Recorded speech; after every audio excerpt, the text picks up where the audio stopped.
Convaincre à 11 jours du premier tour de cette élection, et au 35e jour de la guerre en Ukraine. Bonsoir Yannick Jadot, Bonsoir. merci d'être notre invité ce soir. On va voir avec vous la mesure emblématique que vous voulez transmettre ce soir à 11 jours du premier tour aux candidats. On va voir comment vous réagissez sur la polémique McKinsey, sur l'agriculture, sur la chasse qui sont des thèmes aujourd'hui. Mais d'abord la question de l'Ukraine et de la guerre en Ukraine. Qu'est-ce que vous auriez fait de différent d'Emmanuel Macron aujourd'hui ?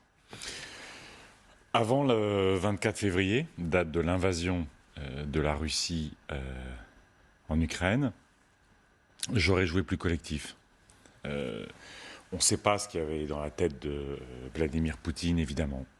Mais il est évident que le balai des dirigeants européens se succédant les uns après les autres face à Vladimir Poutine a pu lui laisser penser que finalement l'Europe allait être molle, allait être divisée comme d'habitude. Après l'invasion, l'Europe a réussi à montrer de l'unité, a réussi à montrer de la fermeté.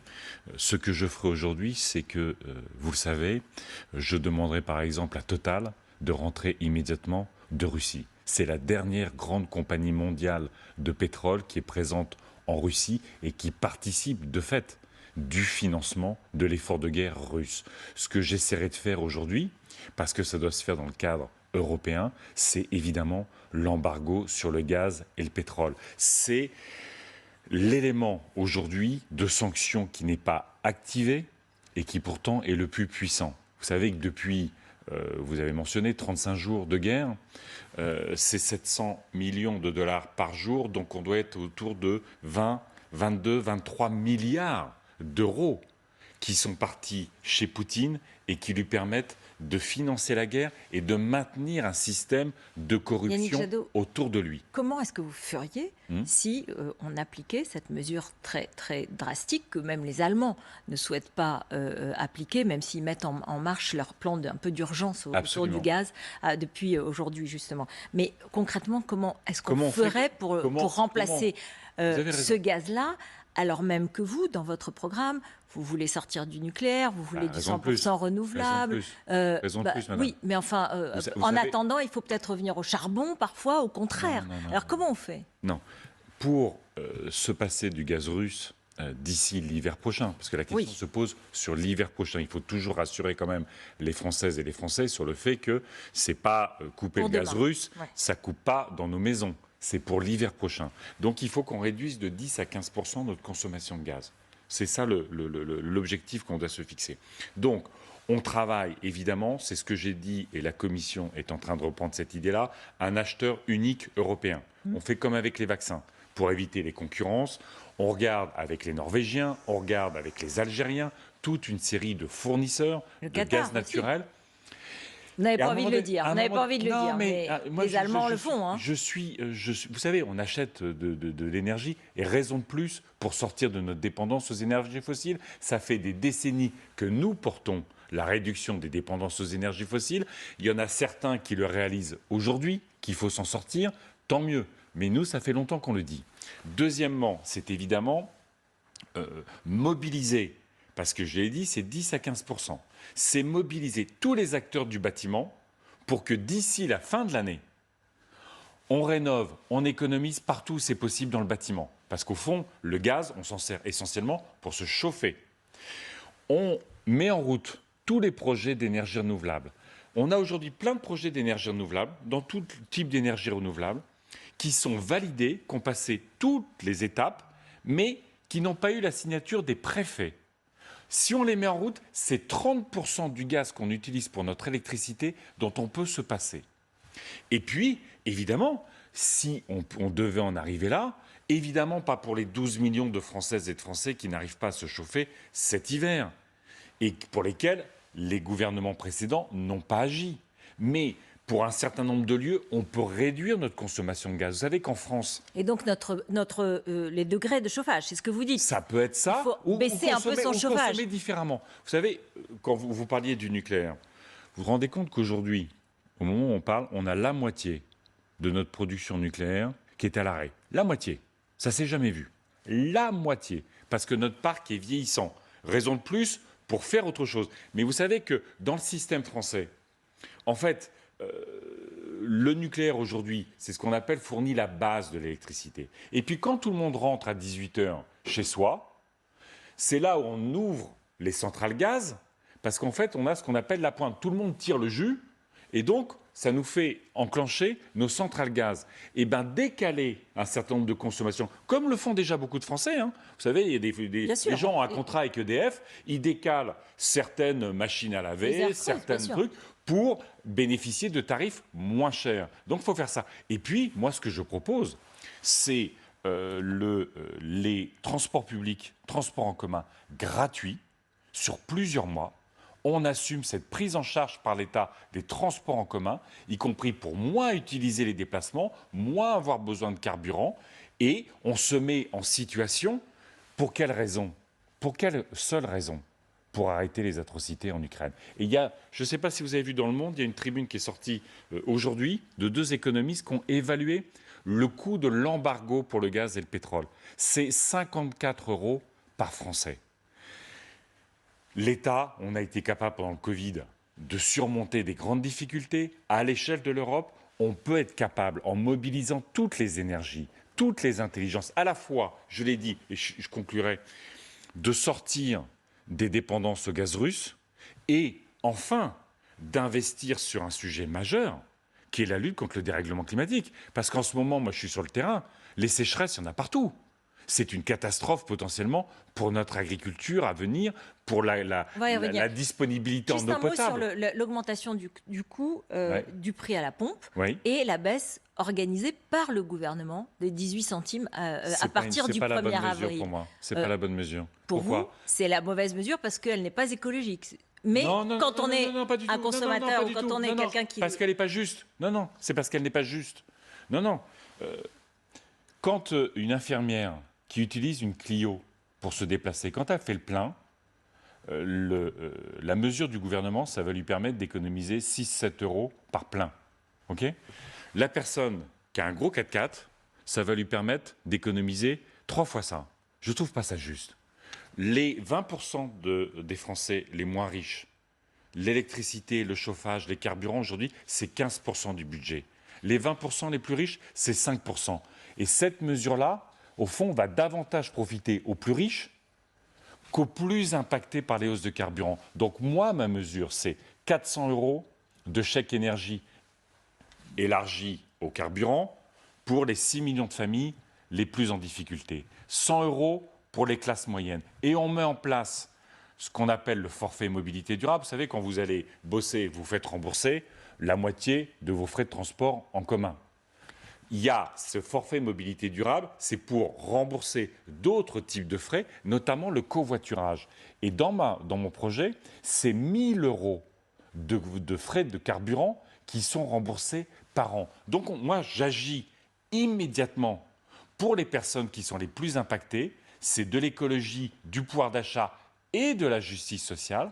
Mais surtout, je mets en place ce grand plan d'indépendance énergétique qui va faire que structurellement, le pouvoir d'achat des ménages va s'améliorer en isolant leur logement, en développant les transports collectifs, en favorisant la voiture électrique. Je double les primes.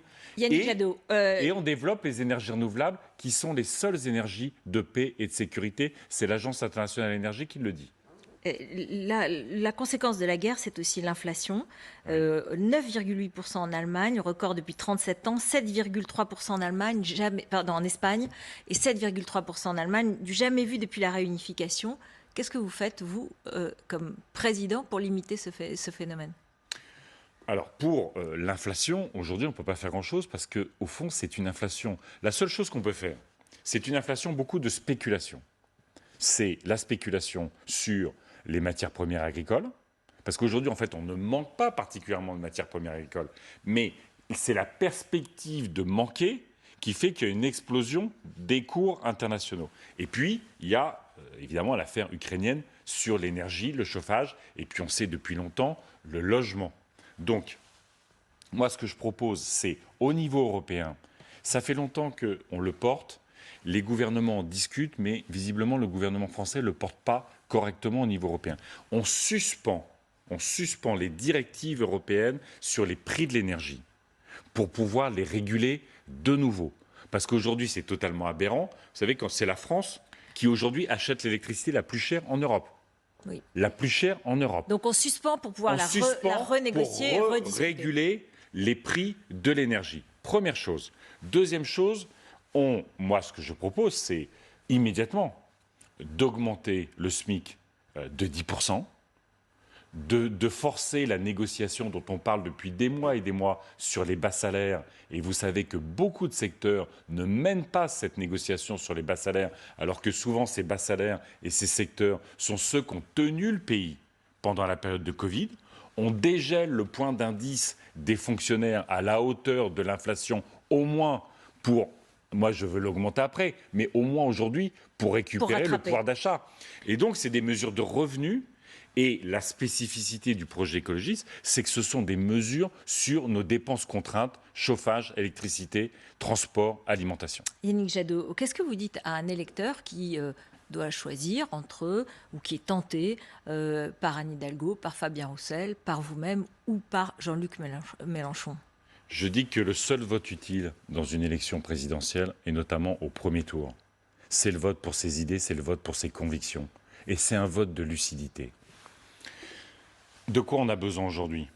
On a besoin, on a parlé de sortir des dépendances aux énergies fossiles. On a besoin de reconstruire... Mais j'arrive. Jean-Luc Mélenchon ou Anne Hidalgo disent la même chose. Écoutez, aujourd'hui, Jean-Luc Mélenchon ne veut pas faire l'embargo sur le gaz russe. Il ne reproche rien à Total. Il soutient Total. C'est pas mon cas. Donc, il soutient Poutine pour vous, c'est ça? Non, je dis soutien Total. Oui. Si vous voulez, sur Poutine, il ne soutient pas Poutine dans la circonstance. Mais sa position, qui est prétendument non alignée, au fond, c'est un alignement sur le fait accompli de Poutine, puisqu'il n'a jamais voulu soutenir la résistance ukrainienne et il n'a jamais vraiment voulu des sanctions contre la Russie. Donc c'est un non-alignement qui valide la stratégie de Poutine. Il l'avait déjà validé pour la Crimée, il l'avait déjà validé pour la Syrie. Comment expliquez-vous qu'il ne pâtisse pas, à vos yeux, et dans les sondages, de cette position sur l'Ukraine? Parce que je pense qu'aujourd'hui, il y a beaucoup de confusion dans l'opinion publique par rapport à cette guerre, parce qu'elle déstabilise beaucoup, elle interroge beaucoup, et puis peut-être qu'il y a un électorat dans notre pays qui, au fond, n'est pas gêné par le fait qu'on ne défende pas les libertés en Ukraine contre la tyrannie, tout simplement. Et que ce discours, à un moment donné, qui en met beaucoup, avec beaucoup de mots, qui finalement vise, encore une fois, il disait ce matin, Jadot, il est toujours aligné sur les Américains. Je veux dire, quand il était parlementaire européen, Jean-Luc Mélenchon, il m'applaudissait dans le combat que je menais contre l'accord de libre-échange avec les États-Unis ou contre l'importation de gaz de schiste des Amériques. Mais au fond, lui, quand on n'est pas complètement anti-américain, c'est qu'on est aligné sur les États-Unis. Et quand on est anti-américain, on a le droit d'être une dictature. Ce n'est pas mon point de vue. Pour moi, l'écologie, c'est indissociable de la démocratie. Mais c'est aussi, dans ce moment politique essentiel, indissociable de l'Europe. Parce que franchement, regardez les projets des uns et des autres. Il y en a qui, encore une fois de manière déguisée, veulent réduire l'Union européenne à portions congrues. Juste un mot là-dessus. Vous êtes pour ouvrir le processus d'adhésion de l'Ukraine à l'Union européenne? J'ai un projet qui est en trois espaces. Un, renforcer l'Union européenne. On voit bien que sur des sujets, indépendance énergétique, là, concrètement, j'arrive, souveraineté alimentaire, tout ça, il faut des politiques communes beaucoup plus fortes. L'Europe, par exemple, n'a pas de politique industrielle. Il nous faut une politique industrielle et il nous faut protéger nos entreprises. La deuxième étape pour moi, c'est l'union franco-allemande. Il nous faut aujourd'hui avoir des politiques communes pour être l'avant-garde de l'Europe sur l'industrie, le climat, la défense et les questions fiscales et sociales. Et la troisième dimension, c'est ce que j'appelle la fédération européenne. C'est des partenariats avec des pays de notre voisinage, type Ukraine, Moldavie ou Biélorussie, si ça redevient démocratique, où on aura des projets communs, des politiques communes, qui seront évidemment l'énergie essentielle, la question alimentaire essentielle et la question du numérique, notamment sur la question des cyberattaques. Alors, revenons-en aux polémiques qui marquent un petit peu cette fin de campagne tout à fait étrange et un peu étonnante, évidemment, autour du cabinet McKinsey et de l'utilisation de ce cabinet de conseil et globalement des cabinets de conseil par le gouvernement. Ce soir, Amélie de Montchalin, la ministre de la fonction publique, et Olivier Dussopt, le ministre du budget, ont dit qu'il n'y avait pas de rapport de dépendance, que c'était l'État qui décidait, qu'un cabinet n'avait jamais écrit une réforme, que la totalité des sommes s'élevait à 893 millions d'euros et qu'en 2022, il y aura une réduction de 13% du recours à ces cabinets externes. Ils sont géniaux quand même, non ? Enfin, franchement, ils nous promettent... Là, après, ça va changer, en fait. En 2022, on y est, hein, là. Après, ouais, c'est ça, ça va. En fait, on va moins dépenser jusqu'à l'élection présidentielle. Et peut-être dans les prochains jours, parce que ça tâche. Effectivement, ça tâche d'avoir des cabinets de consultants. On le savait. Vous vous souvenez de tous les débats. Ça a toujours existé. Ça n'a jamais existé de cette ampleur-là. Je pense que jamais dans la Ve République, on a eu un quinquennat aussi confisqué et mis sous tutelle des lobbies et des cabinets d'experts. Ça se traduit par les montants. Mais 893 millions d'euros sur le monde, c'est pas un montant incroyable sur le budget de l'État quand même. Hein. Non, c'est pas. Non, mais la question c'est pas. Ah bah si, non, mais vous vous rendez bien compte où ils sont. Oui, oui, d'accord. Enfin, il faut pas penser que c'est. J'étais tout à l'heure à Conchy, oui. Là où c'est des déserts médicaux et des déserts en ruralité. Il n'y a pas. Non, mais bien sûr. McKinsey là-bas. Non, mais bien sûr. Mais ne faut pas faire croire que ce sont des sommes par rapport au budget de l'État qui sont si importantes que cela. Non, ce sont des sommes importantes.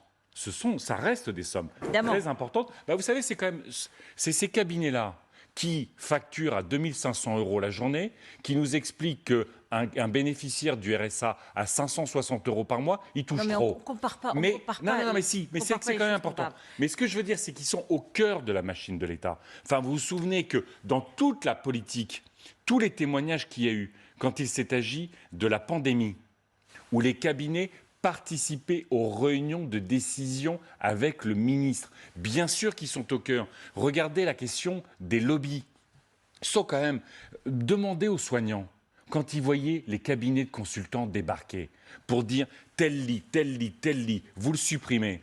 Tel poste, vous supprimez. Ils ont été au cœur de la machine de l'État pour sacrifier nos services publics, notamment. Et puis, si on parle des lobbies, vous avez quand même vu cette interview incroyable. Attendez, je finis sur McKinsey, juste un mot, parce que je sais que vous voulez parler de la chasse, mais c'est aussi Bruno Le Maire ce matin qui dit que c'est la preuve de l'immense désarroi des oppositions qui montent en épingle des affaires qui n'existent pas, parce que dit-il, Emmanuel Macron a pendant 5 ans combattu l'évasion fiscale, combattu l'optimisation fiscale et mis sur pied la taxation des géants du digital. Pardon, mais enfin on a réduit les personnels qui luttent contre l'évasion fiscale, alors qu'on sait que vous mettez un poste, ça rapporte beaucoup plus que le coût du poste. Donc, faut arrêter de dire des bêtises. Je comprends que le gouvernement soit extrêmement gêné, que ce soit sur la place publique, qu'on ne confie pas les missions d'élaboration des politiques publiques à des hauts fonctionnaires, alors qu'on a l'une des fonctions publiques les mieux formées au monde, qu'on passe par des cabinets de consultants. Elles ne sont pas sur un moule et ça ne vous gêne pas. Je ne veux pas défendre les cabinets de conseil, ce n'est pas ma question. Mais vous, parfois, vous ne vous dites pas que parfois nos fonctionnaires, si bien formés, sont dans le même moule et ont toujours la même formation. Ces cabinets de consultants, ils sont pas tous dans le même moule. C'est pas pour faire les cabinets de consultants. Ils viennent là. Écoutez, lisez les rapports. Même sur l'écologie, par exemple. Est-ce qu'ils ont toujours la bonne boussole? Lisez les rapports, à quel point parfois c'est, les rapports du Sénat notamment, les rapports d'enquête du Sénat, à quel point les rapports fournis par les consultants sont parfois d'un vide sidéral. Et puis, pardonnez-moi, ils sont au cœur de l'appareil d'État. Ce ne sont pas des cabinets de consultants français. Enfin, à un moment, on peut quand même s'interroger sur le fait que des cabinets dont les sièges sont notamment aux États-Unis, définissent nos politiques publiques chez nous. Avec quelle culture d'entreprise, avec quelle culture des services publics, avec quelle culture de la République. Yannick Jadot, la chasse, vous en avez parlé. Il y a eu un appel au vote en faveur d'Emmanuel Macron de la part de Willy Schren, le président de la Fédération des chasseurs. Il y a 1 million de Français qui ont un permis de chasse, et pas seulement des classes privilégiées.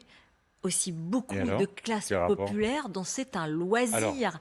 Et donc vous êtes présenté un peu comme celui qui voulait réguler la chasse, qui voulait limiter. Évidemment, il y a eu un accident de chasse terrible pendant cette campagne. Mais est-ce que vous ne craignez pas, je veux relier ça au fait que vous étiez aussi absent ce matin à la présentation au grand oral devant la FNSEA, le syndicat agricole. C'est deux choses différentes. Alors, on y arrive. Est-ce que vous êtes le candidat des villes et pas le candidat de la ruralité? Est-ce que vous méprisez ces catégories de citoyens? Ceux qui méprisent les territoires ruraux, ce sont ceux qui les résument à des chasseurs et à la FNSEA, une agriculture très productiviste. C'est eux qui méprisent les territoires ruraux. Parce que quand vous faites des enquêtes, les premiers à avoir la trouille d'aller se balader le week-end et pendant les vacances scolaires, là où je veux interdire la chasse, week-end et vacances scolaires, ce sont les ruraux. Sont pas. Moi, quand je suis dans ma Picardie, le samedi matin, le dimanche matin, ça tire à 200 mètres de la maison. Vous sortez pas avec votre chien. Ce sont les ruraux qui ont envie de profiter de la nature et qui d'ailleurs parfois se réinstallent dans les zones rurales pour profiter de la nature. Et puis regardez toutes les enquêtes. Aujourd'hui, il y a plus de cadres que d'ouvriers qui vont chasser. Mais ce qui est très choquant, et vous savez, je me suis expliqué avec Christiane Lambert sur mon absence à la présidente du syndicat de la FNSEA, parce qu'on s'est vu au Salon de l'Agriculture. J'ai passé beaucoup de temps au Salon de l'Agriculture et on a parlé. Vous savez, avec Christiane Lambert, on ne défend pas le même modèle agricole. Ça, c'est certain. Moi, j'étais hier en Bretagne. Les algues vertes, c'est une catastrophe. L'élevage industriel, c'est une catastrophe. Mais on se respecte parce qu'elle sait que ça fait 30 ans que je bosse sur l'agriculture et c'est aussi évidemment sa passion. On a des divergences, mais dans cette campagne un peu compliquée, mais vous savez, j'étais dans la ruralité aujourd'hui pour me battre contre les déserts médicaux. Et oui, je porte l'obligation d'installation des médecins. 1 an, dernière année de formation, 2 premières années d'exercice. Il y a 8 millions de Français qui n'ont pas accès à un médecin correctement. Vous savez qu'il y a une différence d'espérance de vie aujourd'hui de 2 ans entre les personnes qui vivent en milieu rural et les personnes qui vivent en ville, du fait de cette différence de trucs. Et sur les lobbies, pour revenir, vous vous rendez compte que c'est le président de la Fédération de chasse qui annonce les mesures que va porter le président de la République, comme si c'était lui qui les avait écrits. Eh bien, moi, je ne supporte pas que dans ce pays, ceux qui gouvernent, ce ne sont plus les responsables politiques élus, ce sont les lobbies. Sur les pesticides, sur les énergies fossiles, sur la chasse, sur... Vous avez vu il y a quelques jours ce scandale d'une conseillère d'Emmanuel Macron qui venait du lobby du vin et qui a saccagé les campagnes de prévention sur l'abus d'alcool, les campagnes de santé. Et bien ça devient insupportable et je mettrai en place, si les Français le décident, une loi, une grande loi de séparation des lobbies et de l'État. C'est au nom du peuple qu'on gouverne, c'est avec son mandat de représentant du peuple qu'on gouverne, et on gouverne pour l'intérêt général, pas pour les intérêts privés des lobbies. Les questions de sécurité, une nouvelle nuit de violence en Seine-Saint-Denis, 10 interpellations, une quinzaine de véhicules incendiés, une tension très forte après la mort d'un livreur tué par un policier. Vous, Président, comment est-ce que vous faites pour amener le calme dans un quartier sensible ? Écoutez, on voit bien à quel point, dans cette affaire, si les dernières informations sont justes, c'est une bavure policière, puisque le policier, d'après ce que j'ai compris, est mis en examen pour violence volontaire. Et donc, il nous faut aujourd'hui, quand je dis qu'on va mettre le paquet sur la protection républicaine, la sécurité, la tranquillité, c'est par exemple le fait de ne pas avoir, je ne sais pas quel est ce policier, je ne connais pas, mais on parle de manière générale, votre question est générale, que ce soit très clair pour les téléspectatrices et pour les téléspectateurs.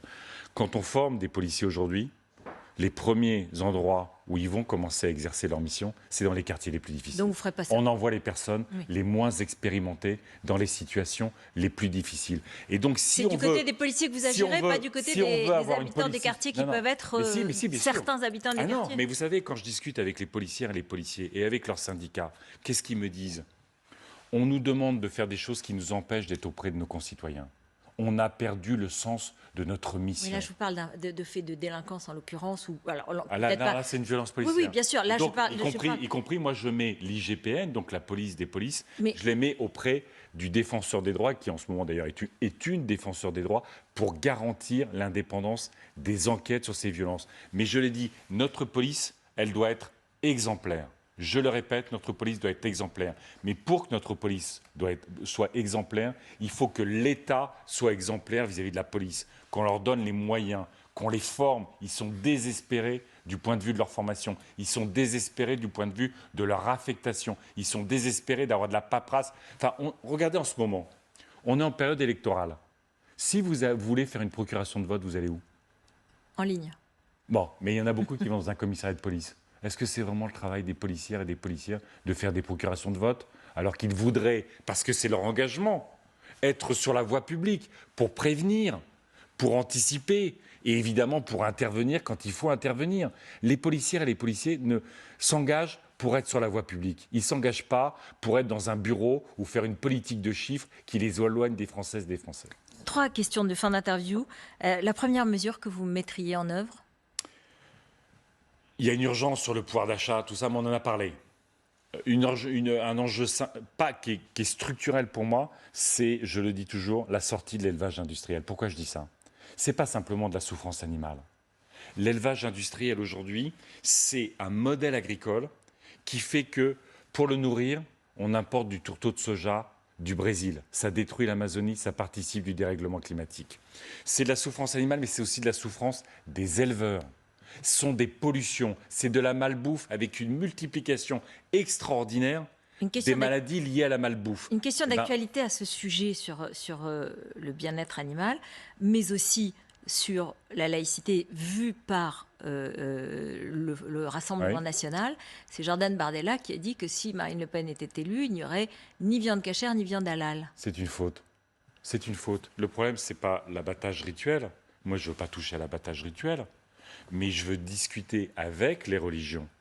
Et j'en ai discuté avec, notamment, les musulmans et les juifs, sur comment, techniquement, on trouve le moyen de remettre de l'étourdissement ou une technique alternative qui évite la souffrance animale. Donc moi, je me bats pour le bien-être animal, mais à trouver, comme ça existe dans d'autres pays d'ailleurs, à trouver une solution technique pour éviter la souffrance animale. Donc, mais l'abattage rituel, mais c'est la responsabilité des religions. J'ai pas de problème avec l'abattage rituel. Et donc, quand Jordan Bardella parle comme ça, vous dites que... Il se trompe. Il se trompe, en fait. Il attaque les religions, alors que le sujet aujourd'hui, au fond, c'est l'organisation technique avec les religions d'un abattage particulier. Un mot, justement, sur la laïcité. Est-ce que vous considérez que vous avez des différences sur la laïcité avec Jean-Luc Mélenchon? Aujourd'hui, mes différences avec Jean-Luc Mélenchon, elles sont sur l'Europe, parce que je pense qu'il faut l'Europe, lui, il pense qu'on peut en sortir. Elles sont sur la démocratie internationale. Moi, je ne relativise pas la démocratie. Elles ne sont pas sur la laïcité du tout. Écoutez, Hier, Fabien Roussel nous disait qu'il y a une forme de vision communautariste, que lui revendiquait qu'il n'avait pas. Je ne fais pas ces procès-là aujourd'hui. Vous savez, moi, j'ai une ligne très claire, c'est la loi de 1905, toute la loi de 1905, rien que la loi de 1905. Elle nous permet à la fois la neutralité de l'État, c'est essentiel, elle protège celles et ceux qui veulent croire ou ne pas croire, et surtout, ce qui est un combat important en ce moment, et là-dessus je vous rejoins, c'est elle combat celles et ceux qui veulent forcer à croire ou à ne pas croire, ce qui est évidemment un sujet majeur aujourd'hui. Le premier chef d'État que vous recevriez? Moi, j'irai avec Olaf Scholz et j'espère le maximum de mes collègues européens voir Zelensky si les conditions le permettent, à Kiev. Vous avez regretté que ce soit plutôt Joe Biden qui soit allé en Pologne? Vous pensez qu'il y aurait pu y avoir une délégation européenne? Écoutez, vous savez combien j'avais dit aussi, on a parlé en début d'entretien ce que j'aurais fait. Moi, j'avais dit immédiatement, quand il y a eu les tensions avant l'invasion, j'avais dit le président Macron, plutôt que d'aller voir Vladimir Poutine et de lui donner du cher Vladimir tu, alors que c'est quand même un dictateur depuis 20 ans, hein, il n'a pas changé Vladimir Poutine. Quand j'entends des responsables politiques dire « Ah, le Vladimir Poutine d'aujourd'hui, c'est plus celui d'avant. Il a massacré les Syriens, il a massacré les Tchétchènes, ça n'a pas changé. » Mais je voulais qu'il fasse un sommet européen à Kiev, au mois de janvier, au mois de février, quand il y avait les tensions, pour affirmer la fermeté, l'unité européenne. Et aujourd'hui, il faudrait aller à Kiev aujourd'hui ? Ah, je pense qu'il peut y aller, oui. Vous savez, dans l'histoire, on a eu un Mitterrand qui est allé à Sarajevo. Je pense que ça serait un signal très fort parce qu'on a quand même une résistance héroïque incroyable des Ukrainiennes et des Ukrainiens. Si les Russes, aujourd'hui, ils continuent à faire des atrocités, mais ils n'ont pas gagné en Ukraine. Et même, je ne sais pas quel est le sens de ces négociations. Est-ce que c'est du bluff? Est-ce que c'est pour se refournir, se réapprovisionner? On ne sait pas, on saura à la fin de l'histoire. Mais c'est cette résistance ukrainienne. Et je dois vous dire, on m'a souvent dit que j'étais un vat en guerre parce que je voulais armer la résistance ukrainienne. Eh bien, quelle fierté de cette résistance ukrainienne. Ceux qui ne voulaient pas l'armer et l'abandonner aux Russes, ça démontre qu'un peuple qui défend sa liberté, et c'est jamais, vous savez, pour un pacifiste comme moi, c'est se faire violence que de contribuer à l'armement. Mais j'aurais tellement aimé que la France aide les républicains pendant la guerre d'Espagne contre les fachos. Et je suis tellement fier que les Anglais et les Américains aient armé les résistances françaises pendant la Seconde Guerre mondiale. Donc bravo et hommage aux Ukrainiennes et aux Ukrainiens qui sont parfois dans des abris sous les bombes, meurent sous les bombes, sont sur les routes de l'Exode. Merci. Et puis pour certains, ils se battent héroïquement. Merci beaucoup. Merci Yannick Jadot. Merci d'avoir répondu à nos questions ce soir.